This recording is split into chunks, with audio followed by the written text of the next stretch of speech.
अन्याय पर न्याय की जब होती है जीत, बुराई पर अच्छाई की जब होती है विजय, अधर्म पर धर्म का जब होता है जय जयकार, तब मनाते हैं हम दशहरा का त्यौहार। हरे कृष्णा। 7 दिवसाच्या युद्धानंतर या दिवशी मर्यादा पुरुषोत्तम श्रीरामाने रावणाचा वध केला आणि माता सीताची सुटका केली। याच दिवशी महिषासुराचा वध केला श्रीकृष्णाच्या महामाया शक्ती देवी माँ दुर्गाने।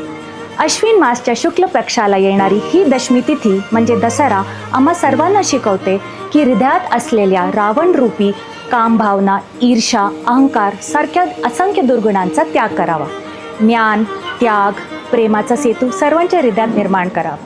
विजयदशमी फक्त रावणाच्या पुत्राचं दहन करणं, सोनं खरेदी करणं किंवा आपट्याची पानं देण्याचा सण आहे का?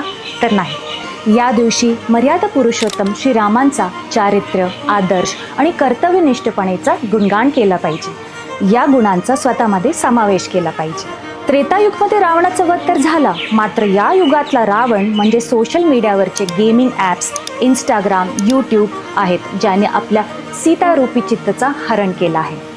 तर चला भक्तीचा आश्रय घेऊन, मनावरती संयम धरून आणि ज्ञानाच्या अग्नीने या रावण प्रवृत्त्यांचा दहन करू, खरोखरच विजयी हो।